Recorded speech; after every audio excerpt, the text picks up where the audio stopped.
How's your New Year's resolution going? How's your progress? How's your consistency been with your New Year's resolution? I bet you haven't heard that phrase in a while. Yes, even though it is September currently, you made some promises to yourself at the beginning of this year in January. You had your New Year's resolution. You were so ready, so pumped up to make everything happen this year. And now it's September, and you got to ask yourself, has that happened? I've always been against New Year's resolutions. I mean, there is something about them. There is something about the new year that's hype, that's like pumped. You get pumped up and you're like, man, I'm about to make everything happen this year. But I've always been the type of person to be a moment. I have moment to moment resolution. So the moment I have an enlightening moment, it's like I change right then and there, cold turkey. And so New Year's resolutions used to get on my nerves because waiting to change really just, it grinds my gears. What are you waiting for? Tomorrow is not promised. The new year is not promised. So if you are one of the many people who are struggling to stay aligned with their goals, in today's podcast episode, I'm going to be sharing with you my method of how I stay aligned with mine. And this method it's gotten me a lot. It helped me accomplish a 5-year goal in 1 year. It has led to me just making the most progress I've ever made in my life. And it's very simple. It's just about following the procedure. You see, in life, when you have big desires, it is very difficult to not get lost because there's so many moving pieces to one dream. And the thing is, a lot of people truly believe that everything that they desire is going to come to them just because they believe it and just because they want it that bad. And sorry to break it to you, Cupcake, but that is not how life works. It's not. It's faith. Jesus said it himself. Faith without works is kaput. It's dead. It ceases to exist. It doesn't work. It doesn't work. So what we have to do is we have to have faith, but we also have to have a plan that is constantly being executed in order for that to happen. Work won't happen without faith. You're not really going to go for what you want full force if you don't have faith. But if you only have faith, you're not going to do the work that it takes to make it as well. So that is my spiel on that. But what I have been using to make sure I stay aligned with my goals in the midst of the chaotic world that we live in today is something that I developed called the Dream Alignment System. And I'm going to break down what the Dream Alignment System is, how you can use it. And this is a interactive podcast episode. So if you have a piece of paper, awesome. If you have a journal, an unused journal, perfect. And if you don't, I would also encourage you to go get one for this specific purpose. You want to have a place where you can open up a book that you can open up and just look at the progress that you're making towards your goal every day. You want to have that. You want to have the stats. You want to have the data. Because if you don't, then it's ambiguous. Your results are ambiguous. So step 1 to the Dream Alignment System is to have a journal dedicated to the progress of your perfect life. And that is step 2, is designing your perfect life. What does your perfect life look like? What's the exact amount of money you want to be making, and how do you want to make that money? How are you going to be making that money? How much do you work? What do you look like? What does your body look like? How's your sex life? Where do you live? Do you own a house? Do you live in an apartment? What city? What state? What country? What is your emotional state, your mental health like, your net worth, any possessions you wish to have, any material possessions you wish to have? And so you just write all of that down in the perfect scenario. And that is your 10-year dream. That is your 10-year dream, your perfect life. And if you're like, dang, man, 10 years is a long time. 10 years is a long time for the impatient. The first thing to understand as an ambitious person is delayed gratification. Understand that building your perfect life is very possible, but it isn't easy. So if you aren't willing to see your mission through for a decade, you aren't committed enough. If you aren't willing to see your mission through for a decade, you aren't committed enough.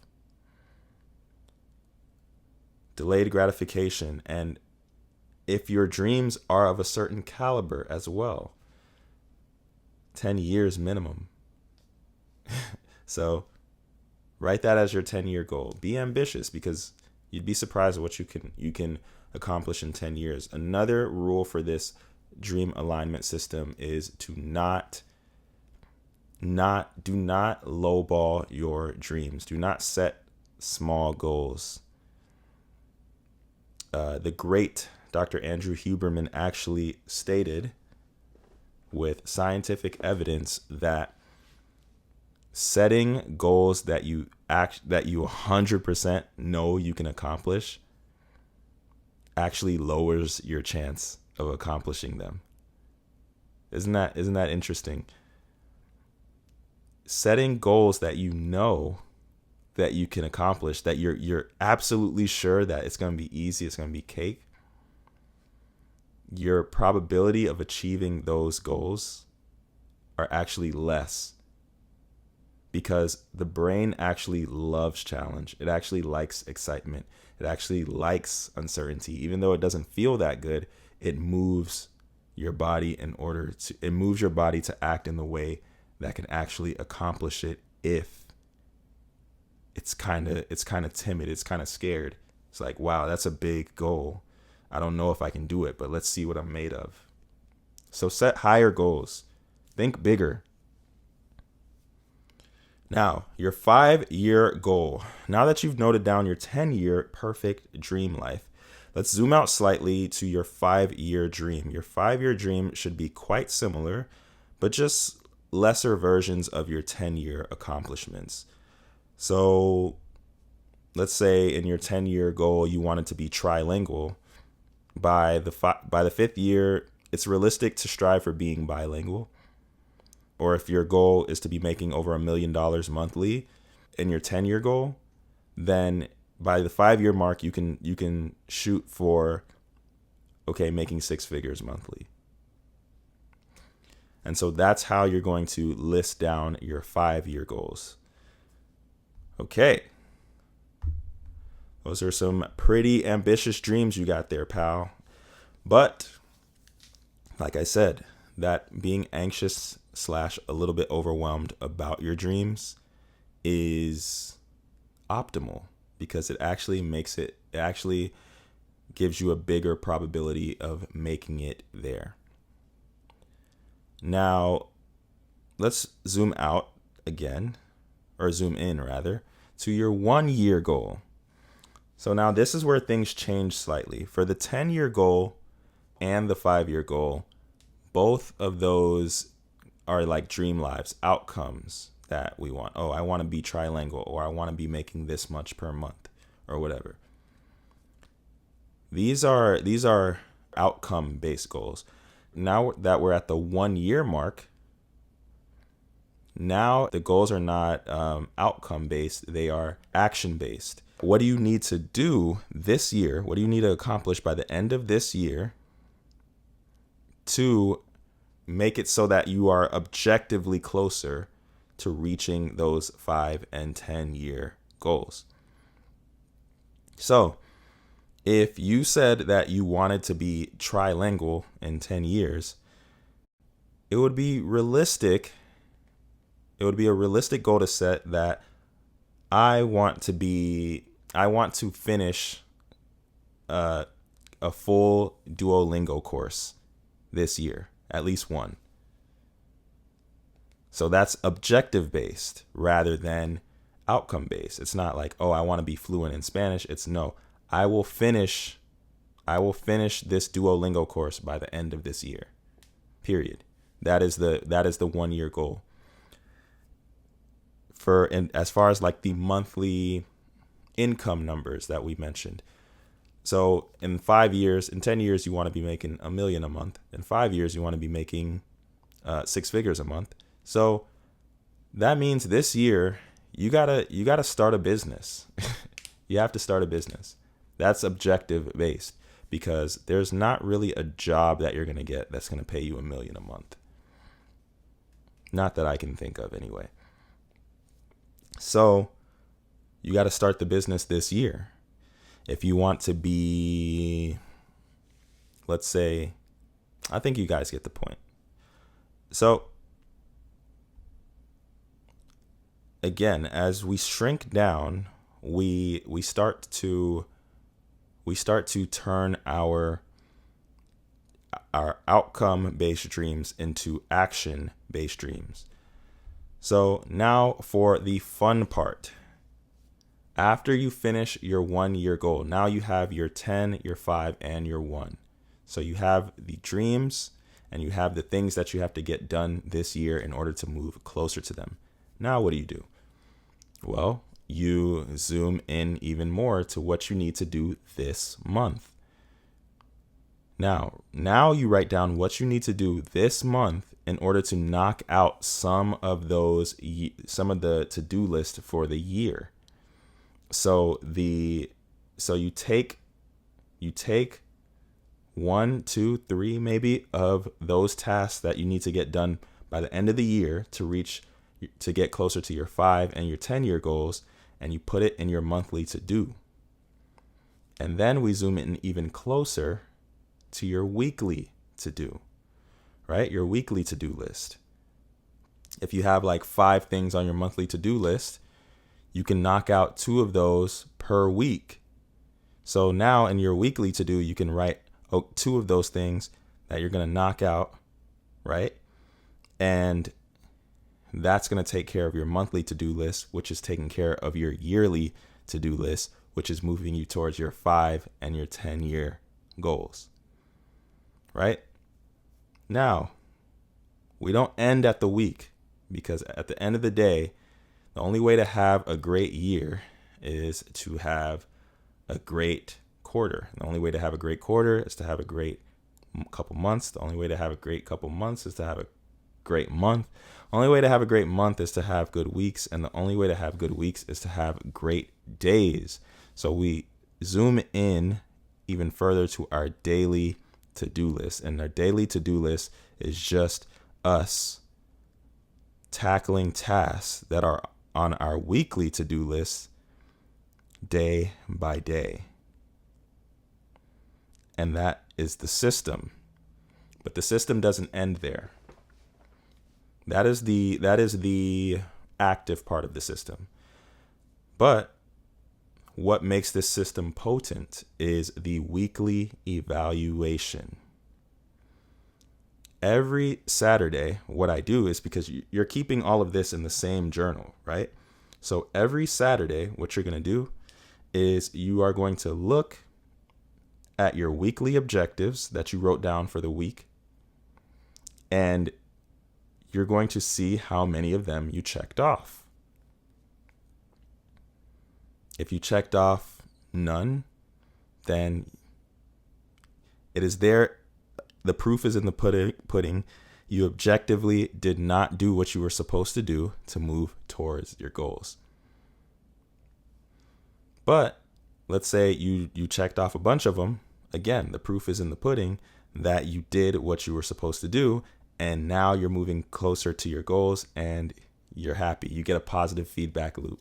Your brain neurochemically rewards you when you do this. Trust me, it's why I still do it. So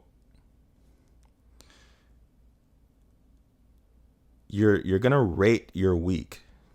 The way that you score the week is that you're gonna make a T chart and you're gonna write accomplishments and needs work. Accomplishments on one side, needs work on the other side. Accomplishments is all the things that you accomplished from your weekly objectives, but also any outlier things, because our weeks are dynamic. Sometimes you didn't accomplish anything that you said that you were going to accomplish on the weekly objectives, but you made progress towards accomplishing those things. So that counts as an accomplishment still. And so on the needs work side, that's where you list all the areas where you messed up. The days that you were lazy and you just chose not to do it, the things that got in your way, whether it was mental or how you can do better, basically. The areas in your week where you could have done better. And then after that, based off of those things, that's when you write your score. And now you know that on this week of whatever date to whatever date, I got a 6 out of 10. And then you think, how can I make that a 7 out of 10 next week or an 8 out of 10 next week so that I can move towards my goals even faster? And you're going to do this every single week, every single month, every single year. And you're going to see how much progress you make towards everything that you desire, everything that you want. Because for me, it's just been fast tracking my success in every area ever since I started doing this. And that's one of the reasons why I decided to share it with you guys. And I'm not just sharing it through this podcast episode. It is also, I also have a free template and directions that come with it. All the directions that I just told you, but written instructions and also a template that you can use to start implementing it in your own journal. So all you have to do to get the physical dream alignment system is you sign up to the Thriving Artist newsletter. Link is in the description below. Make sure to read the instructions, because if you don't respond to the welcome email, if you don't reply yes to the welcome email, you won't get the template and instructions for the dream alignment system. So make sure you do that. And yes, that's it. It's pretty simple. It's just really being meticulous with your life, because you are controlling you're controlling your destiny. There's a lot more that's in our control than many people believe. A lot of people just leave things up to chance and let life just happen. But you're the type of person, you and me are the type of people who don't let life happen to us. We are the force that happens to life. You dig? So if you want that dream alignment system template, remember, just sign up to the Thriving Artist newsletter. Link is in the description, and reply yes to the welcome email, because if you don't, I won't think you actually want it. So go ahead and do that. And I will see you all at next week's podcast episode. If you enjoyed this one, like, subscribe, comment, let me know what you think. And yeah, stay beautiful. Peace out.